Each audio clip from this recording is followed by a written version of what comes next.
రాష్ట్రంలో అబద్ధపు హామీలతో అధికారంలోకి వచ్చిన కాంగ్రెస్ పాలనపై దృష్టి సారించకుండా వ్యక్తిగత ఆరోపణలకు దిగుతోందని మాజీ మంత్రి కేటీఆర్ అన్నారు. ఇవాళ ఆయన కరీంనగర్ జిల్లాలోని ఇరుకులలో మాజీ మంత్రి గంగుల కమలాకర్తో కలిసి ఎండిన పంటలను పరిశీలించారు. రేవంత్ మాటలు కోటలు దాటుతుంటే ఇక్కడ పంటలు ఎండుతున్నాయని ధ్వజమెత్తారు. రాష్ట్రంలో ఎక్కడా 24 గంటల విద్యుత్ సరఫరా అవడం లేదంటూ రైతులు చెబుతున్నారని ఆరోపించారు. రైతులు వేసిన పంటలనైనా దృష్టిలో పెట్టుకుని ప్రభుత్వం వెంటనే 24 గంటల నాణ్యమైన విద్యుత్తును ఇవ్వాలని డిమాండ్ చేశారు. ఇప్పటికే పలు జిల్లాల్లో పంటలు ఎండుముఖం పట్టాయని, ఇప్పటి నుంచి పూర్తిగా ప్రజల్లోనే ఉండి రైతుల సమస్యలను ప్రభుత్వం దృష్టికి తీసుకెళ్తామన్నారు. కాంగ్రెస్ రైతులకు ఇచ్చిన హామీ మేరకు వరికి 500 రూపాయల బోనస్ ఈ సీజన్లోనే ఇవ్వాలని మాజీ మంత్రి కేటీఆర్ అన్నారు. వేదిక పైన ఉన్న పెద్దలందరికీ పేరు పేరున హృదయపూర్వకంగా నమస్కారాలు. వేదిక ముందున్న మా అన్నదమ్ములకు, ఆడబిడ్డలకు, పాత్రికేయ మిత్రులకు అందరికీ హృదయపూర్వకంగా నమస్కారాలు. ముఖ్యంగా ఈ రోజు యొక్క సమావేశం మనం ఏర్పాటు చేసుకునే ఉద్దేశం మీకు తెలుసు.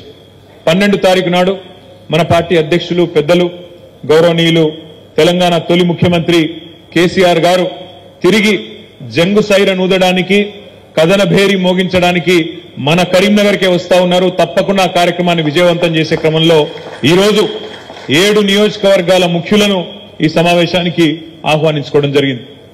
మీ అందరితో కూడా ప్రార్థన, మీ అందరితో కూడా విజ్ఞప్తి. కేసీఆర్ గారికి కరీంనగర్ అనే సెంటిమెంట్ ఉన్న విషయం మీకు బాగా తెలుసు. కరీంనగర్ లో ఏ కార్యక్రమం ప్రారంభించినా తప్పకుండా విజయవంతం అవుతుంది అనేది మన నాయకుడి యొక్క విశ్వాసం. అందుకే ఆనాడు పార్టీ పెట్టిన తర్వాత మొట్టమొదటి సింహగర్జన సభ, ఆనాటి ఆంధ్ర పాలన మీద ఆ రోజు సింహంలాగా గర్జించిన కేసీఆర్ గారు ఆనాడు ఎంచుకున్న పట్టణం కూడా ఇదే కరీంనగర్. మే 17, 2001 నాడు ఆనాటి ఆంధ్ర పాలన మీద సింహగర్జన, మళ్లీ ఒక్కసారి ఈ రోజు అబద్దాల రేవంత్ రెడ్డి పాలన మీద మళ్లీ కథన బేరీ మోగించడానికి, జంగు సైరన్ ఊదడానికి 12 నాడు, మార్చి 12 నాడు మళ్ళొక్కసారి భారీ బహిరంగ సభ అదే వేదిక ద్వారా, అదే ఎస్ఆర్ఆర్ కాలేజీ మైదానంలో అక్కడనే జరుపుకోబోతా ఉన్నామనే మాట కూడా నేను మీ అందరికి విజ్ఞప్తి చేస్తా ఉన్నా. ఈ రోజు పోస్టర్లు ఆవిష్కరించుకున్నాం. ఈ పోస్టర్ గ్రామ గ్రామానికి పోవాలి, ప్రతి మండలానికి పోవాలి, ప్రతి పట్టణానికి పోవాలి. వేలాదిగా ప్రతి నియోజకవర్గం నుండి కూడా తరలి వచ్చి మన నాయకులు, కార్యకర్తలు, మన ముఖ్యమైన మన క్యాడర్ అంతా కూడా వచ్చి కరీంనగర్ లో జరిగే ఈ బహిరంగ సభను బ్రహ్మాండంగా విజయవంతం చేయవలసిన బాధ్యత మన మీద ఉన్నదనే మాట నేను మీకు గుర్తు చేస్తా ఉన్నా. ఇక ఎన్నికల శంఖారావం కరీంనగర్ నుంచే మన పెద్దలు కేసీఆర్ గారు వచ్చి ఇక్కడి నుంచే ప్రారంభించబోతున్నారు.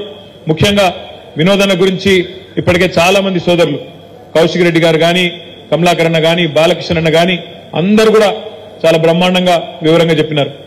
నేను మీ అందరితో ప్రార్థించేది ఒకటే, మీరు చూస్తున్నారు జరుగుతున్న రాజకీయ పరిణామాలన్నీ మీరు చూస్తా ఉన్నారు. నిన్నగాక మొన్న భారత ప్రధానమంత్రి నరేంద్ర మోడీ గారు మన తెలంగాణకు వచ్చిండు.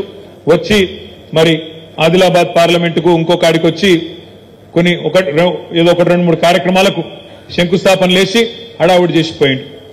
ఆ సందర్భంగా రేవంత్ రెడ్డి గారు మాట్లాడిన మాటలు మీరు విన్నారు.